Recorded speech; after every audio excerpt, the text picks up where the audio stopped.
Good morning, everyone. It's time for me to make a move and go down the Lapworth flight. I have to do 21 of the blocks to get to the Grand Union Canal. But before that, I have another one of those dreaded drawbridges.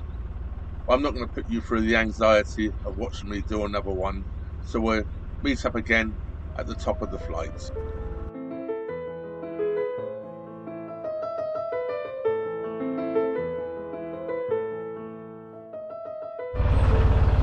This is Lapworth block number 3 coming down. I didn't record the first two. There were a lot of people around helping me, so I wanted to get through the locks as they were waiting to come up. But here we are. I'm on my own now, so it's time to get the camera out. I like to do things slowly. And the sun's out and it's already warming up quite nicely. First 4 locks completed. Let's see if we can do this lock a bit quicker. Okay, it isn't time lapse.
I think this is the first split bridge I've actually come across on my journey.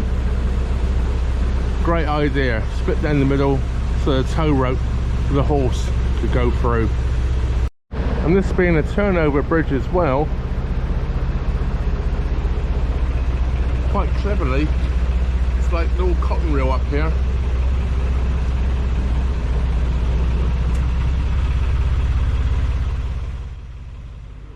So quite ingeniously, the rope could go through the slots in the bridge, round the little pulley cotton reel thing, and the horse would never need to be untied, and the rope wouldn't get snagged.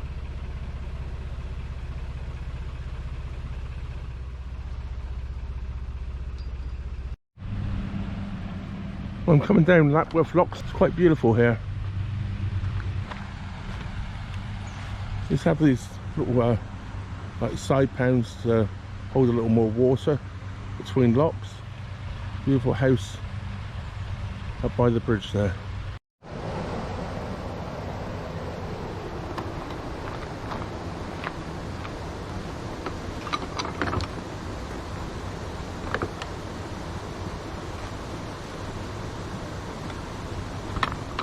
Cool.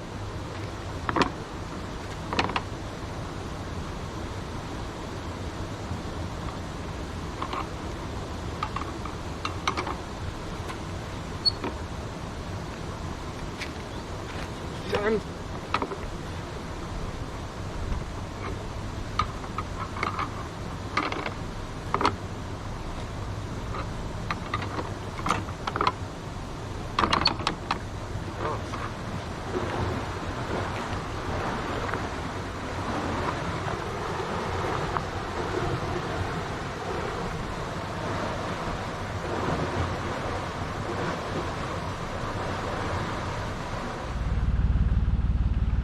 I moored up last night just beyond the bridge there, just past that first boat between those two one can see. It's just on 7 AM. It's supposed to be an extremely hot day today. It's time to make a move. My boat's already in the first lock, ready to go. This is lock 14, I believe. No, lock 15. Yes, this is lock 15 on the Lapworth flight. I think that leaves me 6 to do this morning. 3 down, 3 to go.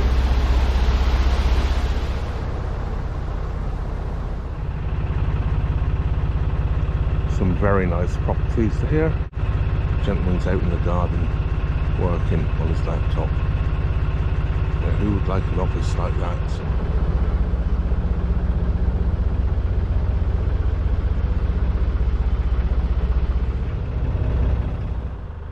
That is the end of the Lapworth flight for me. It's not the end of the locks, but I am going to turn off here and take the Lapworth link to the Grand Union Canal. And that's the way the boat's pointing right now, to go through the link. I think if one is to continue, there's another actual 6 locks to negotiate.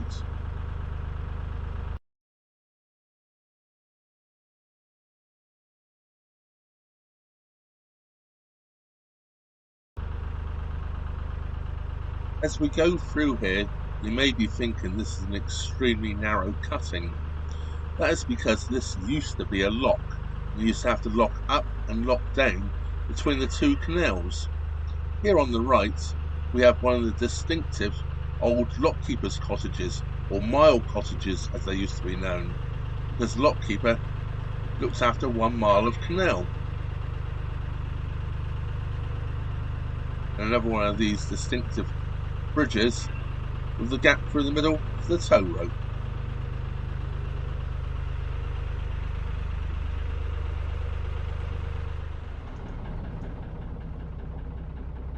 We're now turning onto the Grand Union Canal. And that's where we just come from, the link between the 2.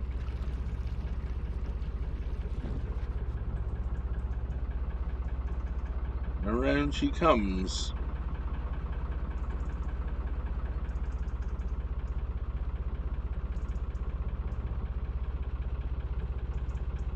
You'll hear me in a second hit the reverse. I hit the reverse because I tried to stop the boat a bit so I can film the sign. It didn't really work out that well, but you can see the gist of it. The sun's right in the lens.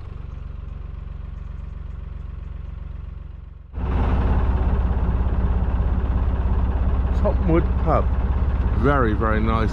Huge beer garden, and they have a huge awning out there, or marquee undercover anyway, which is really, really nice. Bridge 63 on the Grand Union Canal.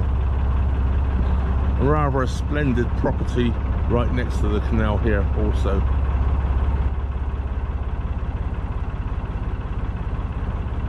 So I'm watching the cars go over this little humpback bridge also.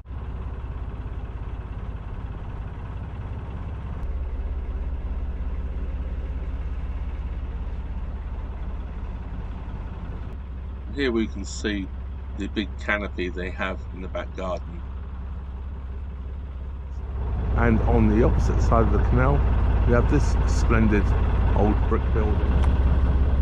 It's quite amazing, since I came off the Stratford Canal and onto the Grand Union, the difference in the width and the depth of the canal.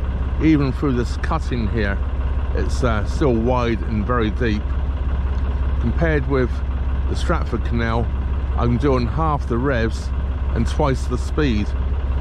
I was touching bottom, pushing silt, nearly all the way down the Stratford Canal, and the Birmingham and Worcester Canal wasn't much better. I must admit though, the Birmingham and Fazeley Canal was fairly much okay, although it's quite narrow and a little shallow. It's nowhere near as bad as the other 2. Coming up through here on the Grand Union, the boat loves it. There's hardly any swash from the boat, and it's just all forward momentum. This is tick over now, and this is as fast as I would have been going at some times on the Stratford Canal.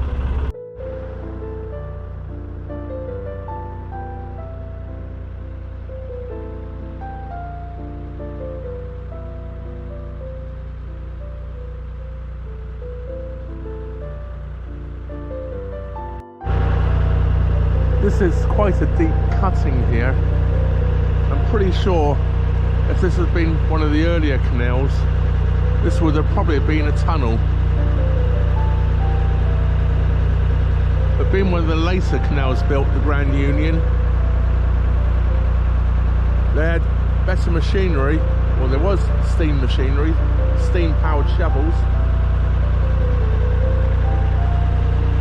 and they made cuttings rather than tunnels in a lot of places.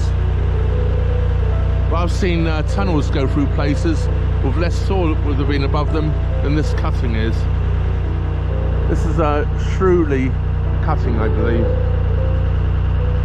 If I've got that wrong, I'll check on the book later. And we're just coming out of the cutting now. This is Bridge 62.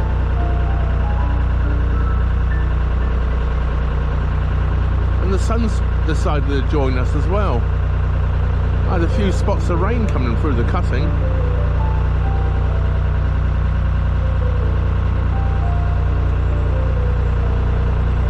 You watch, as soon as I stop, the sun will go in when I could do with the solar. And while the engine's running, I don't really need the solar. Well, now we've just come out of the cutting, we're now on an embankment, and quite nice views across the countryside here.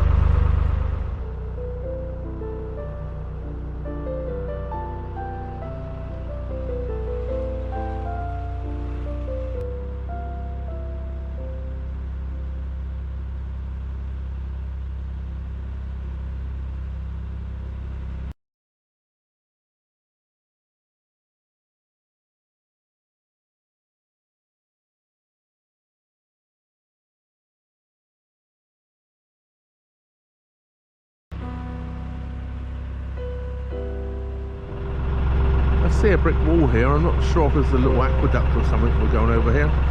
Can't see anything on the other side of the brick wall. But what I can tell you is boat and butty for sale, guaranteed not to float, one careful owner. Perhaps. Well, here we have Bridge 59 with the tunnel behind. And I'm going to try and moor up just the other side of the tunnel, I think. I believe that's good moorings. I'm hoping I'll have an internet signal.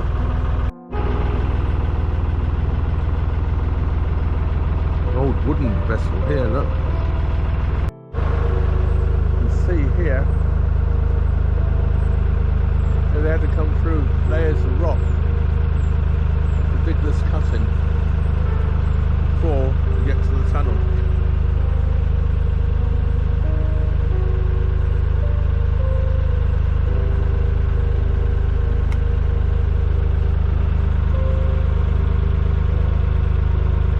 Quite a sheer face there.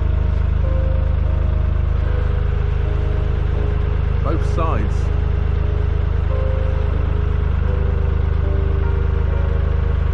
This is Shrewley Tunnel.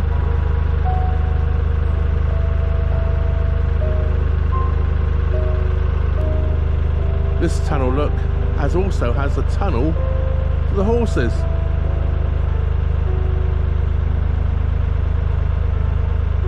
And the tunnel is wide enough for 2 horses to pass in it. My eyesight wasn't good enough to read the sign before approaching the tunnel, and I did look at it in the book earlier. It's 600 and some odd yards, I think, but I'll give you the exact figures at the bottom of the screen.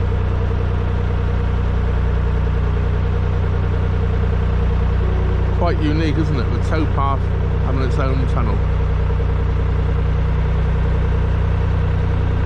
If I don't moor up too far from the other side, I might just have to have a walk back up there and have a look at that.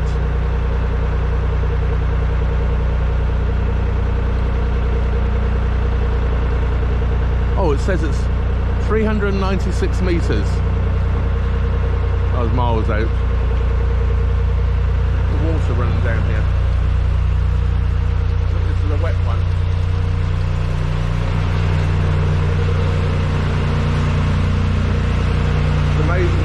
going through some of the smaller tunnels on the other canals, how high this tunnel is.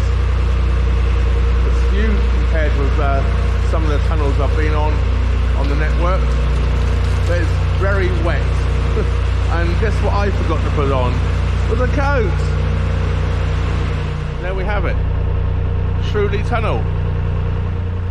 Another lead up there. The horses. Well, here we have bridge 58, I believe it is, and it's time for me to start looking for somewhere to moor up for the afternoon.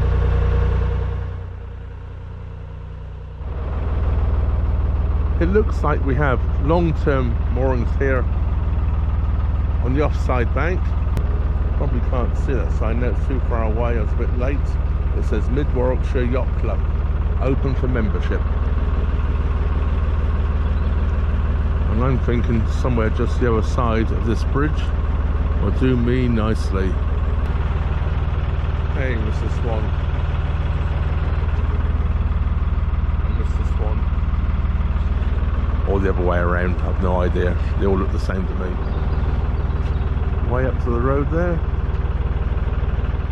1 kilometres.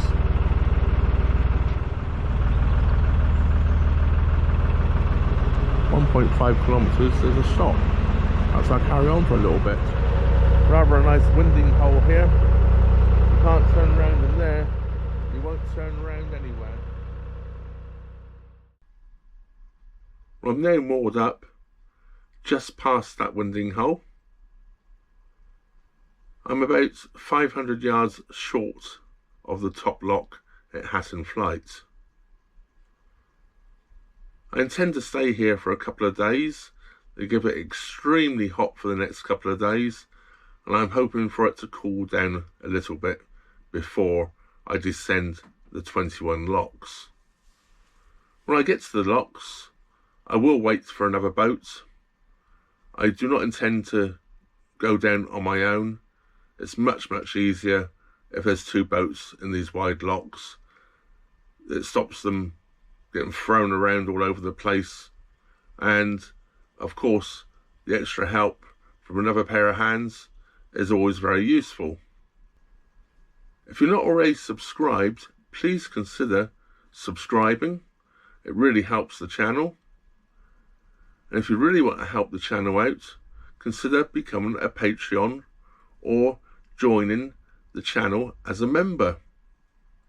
Both Patreons and members get extra perks, and on Patreon you'll get early access to all my videos, assuming I can get them uploaded in time, because sometimes the internet access can be terrible. And don't forget, you can follow me on Facebook as Trev's Travels. It just leaves me to say thank you very much for watching. Trevor out.